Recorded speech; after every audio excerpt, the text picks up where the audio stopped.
우리가 더 당당해져야 합니다. 자강이나 외연 확장 같은 정치공학적 단어로 우리의 전선을 흐트러뜨려서는 안 될 것입니다. 최고위원이 시작하겠습니다. 강선우 의원이 살려달라고 읍소한 날의 녹취를 들어보면 김병기 의원은 나는 못 도와주니 1억 원을 돌려주라고 말합니다. 만약 그 말대로 했다면 여기까지 오지는 않았을 것입니다. 그런데 바로 그 다음 날 강선우 의원은 공관위 회의에 참석해서 상피제 원칙까지 어겨가며 김경 공천을 강력하게 주장했습니다. 김병기 의원은 무슨 이유에서인지 뭔가를 아는 것처럼 슬그머니 공관위 회의에 참석하지 않았습니다. 결국 김경은 단수 공천을 받았습니다. 강선우 의원에게 믿을 만한 뒷배가 있었다고 의심할 수밖에 없습니다. 분명 김병기 의원보다 더 힘이 센 윗선의 누군가일 것입니다. 지난 총선 때는 김병기 의원의 비리를 고발하는 탄원서가 당시 이재명 대표 보좌관이었던 김현지에게 전달됐습니다. 김현지가 대표께 보고했다고 확인해 주었다는 증언도 나왔습니다. 하지만 아무런 조치도 없이 김병기 본인에게 탄원서가 넘어갔습니다. 경찰에 모든 증거와 증언을 전달했지만 경찰은 수사를 뭉갰습니다. 개인의 일탈이 아닌 뿌리 깊은 공천 뇌물 카르텔입니다.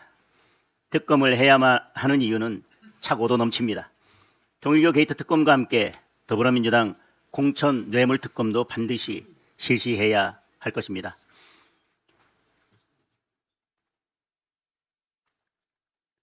11호 부동산 파탄 대책 이후에 부동산 시장이 엉망이 됐습니다. 거래는 절벽인데 집값은 고공행진 중입니다. KB 부동산 통계에 따르면 작년 서울 아파트값이 11.26%나 올랐습니다. 2024년의 상승률에 비해 4배 가까이 오른 것입니다. 문재인 정권 시절 집값 폭등을 경험한 국민들이 패닉 바잉에 나서고 있습니다. 전세 매물은 자취를 감췄고 국민들이 월세로 내몰리고 있습니다. 더욱 심각한 문제는 공급 물량이 부족하다는 것입니다. 올해 서울 아파트 입주 물량은 작년의 절반 수준에 불과합니다. 규제로 시장을 억누른 결과입니다. 지금이라도 부동산 정책을 대전환하지 않으면 부동산 대란으로 온 국민이 더 큰 어려움에 빠질 것입니다. 부동산 문제를 푸는 열쇠는 고강도 규제 보유세 강화가 아닙니다. 공급을 늘리는 것이 유일한 해답입니다. 조만간 정부에서 주택 공급 대책을 발표한다고 합니다. 또다시 어설픈 대책을 내놓으면 시장은 더 악화될 것입니다. 제대로 된 공급 대책을 내놓기 바랍니다. 이상입니다. 예, 최고위원 신동욱입니다. 새해가 떠오른 지 며칠이 지났습니다. 그러나 첫 최고위 회의이기 때문에 2026년을 맞는 각오를 몇 말씀 드릴 생각입니다. 존경하는 국민 여러분, 그리고 사랑하는 당원 동지 여러분, 새해 복 많이 받으시기 바랍니다. 작년 한 해 동안 우리는 정말 처절하게 싸웠습니다. 국회 상임위에서, 본회의장에서, 또 천막농성장에서, 전국 순회 규탄 대회에서 우리의 목소리가 조금이라도 국민들에게 전달되는 곳이라면 민주당의 폭정을 저지하기 위해서 혼신의 노력을 기울였다고 생각합니다. 많은 국민분들이 이 절박한 목소리에 응답해 주셨지만 아직 더 많은 분들이 우리에게 손을 내밀지 않고 있는 것도 냉정한 현실입니다. 집권 반년 만에 이재명 정권의 무능과 도덕적 파탄이 국민적 심판대에 올랐지만 그것만으로 우리 국민의힘의 존재 이유를 충분히 증명하지 못했기 때문일 것입니다. 올해 우리는 좀 더 명확하고 선명하게 싸워나갈 것입니다. 그래서 우리의 존재 가치를 입증할 것입니다. 그리고 지방선거에서도 반드시 승리해야 합니다. 민주당은 이미 바닥에서부터 도덕적으로 허물어지고 있습니다. 김경, 강선우, 장경태에서 김병기로 이어지는 부패 사설은 민주당이 이미 회복불능의 기득권 부패 집단으로 전락했음을 말해줍니다. 그 바닥에 이재명 카르텔이 또아리를 틀고 있다는 사실 더 이상 말할 필요는 없을 겁니다. 우리의 싸움은 정의와 불의의 싸움입니다. 역사상 불의가 정의를 이긴 적은 없습니다. 하지만 그 싸움에는 전제 조건이 있습니다. 우리 스스로가 떳떳해져야 합니다. 우리가 더 깨끗해져야 합니다. 우리가 더 당당해져야 합니다. 자강이나 외연 확장 같은 정치공학적 단어로 우리의 전선을 흐트러뜨려서는 안 될 것입니다. 상대의 잘못을 지적하기 위해서는 우리의 티끌까지 추상같이 제거해야 할 것입니다. 우리의 쇄신은 이 지점에서 출발해야 하고 저는 이런 자세가 다가오는 지방선거 승리의 전제 조건이라고 확신하고 있습니다. 이 과정에서 단 한치의 사적 계산과 이해관계가 작용해서도 안 될 것입니다. 존경하는 국민 여러분, 대한민국은 지금 정치, 외교, 경제, 안보 등 전 분야에서 백척간두의 위기 앞에 서 있습니다.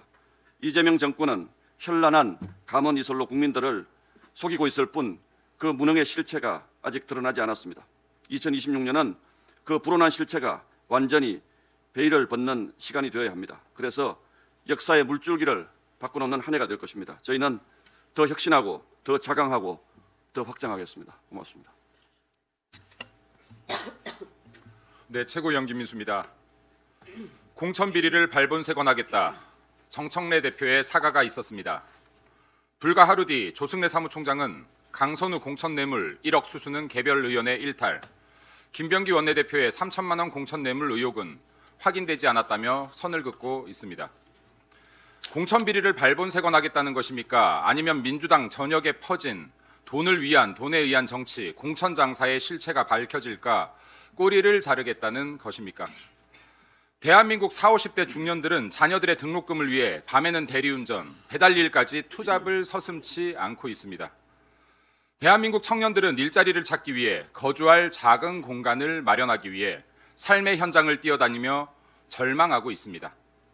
대한민국 청소년은 하루하루 새벽잠을 줄여가며 경쟁하고 있습니다. 1억으로 시의원을 살 수 있는 나라, 3천만 원으로 구의원을 살 수 있는 나라, 공부할 필요 있겠습니까? 경쟁할 필요 있겠습니까? 학원비 모으고 대학 등록금 모아서 3천만 원, 1억, 돈 봉투에 고이 넣어 민주당 앞으로 줄 서면 되겠습니까? 강선우 의원은 자진 탈당한 뒤 민주당으로부터 제명됐습니다. 지난해 주식 차명 거래를 했던 민주당 이춘석 의원도 탈당한 뒤 제명됐었습니다. 김남국은 코인 사태로 탈당 후 민주당 계열사인 더불어민주연합에 입당, 이후에는 대통령실 디지털소통비서관에 임명됐습니다.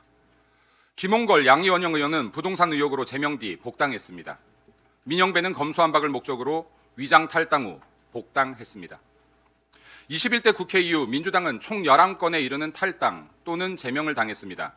하지만 전원 의원직을 유지했습니다. 단 한 명도 의원직에서 사퇴하며 진정한 사과를 하지 않았습니다. 의석 많은 민주당, 국민 앞에 오만함을 보이고 있습니다. 민주당의 국회, 민의의 장이 아닌 공천 뇌물이 오가며 자리를 사고 파는 공천 마켓이 되었습니다. 고함치고 갑질하는 사업체가 되었습니다. 그들 말의 놀이터가 되었습니다. 이재명 회장, 정청래 사장, 조승래 CFO로 있는 주식회사 더불어가 되었습니다. 국회가 국민 혈세로 장사를 하고 권력 노름하는 놀이터로 전락하는 것, 국민들께서 더 이상 묵같이 않을 것입니다. 강선우 의원님, 김병기 의원님, 대한민국 청년과 청소년의 가슴에 더 이상 깊은 상처를 남기지 말고 부디 의원직에서 내려가길 강력히 촉구합니다. 정청래 대표님, 만약 본인은 공천 뇌물을 받은 적이 결코 없다면 다짐했던 대로 공천 뇌물, 공천 장사를 발본색원할 것이라 믿습니다. 실천하신다면 정청래 대표 당신이 민주당의 영웅입니다. 민주당 민의장 국회를 자신들의 배를 불리는 사업장으로 만든다면 이재명 정권 역시 그 수명을 다하지 못할 것입니다. 이재명 재판 속개합시다. 끝으로 국민의힘 지방선거를 준비하시는 분들께서는 민주당과 같은 사태가 발생치 않도록 각별한 주의를 다해 주시기를 부탁드립니다. 오늘 1월 5일 2026년 첫 최고위입니다. 국민 여러분, 당원 여러분, 2026년 붉은 말의 해 힘차고 행복한 일이 가득하시길 기도합니다. 새해 복 많이 받으십시오. 감사합니다.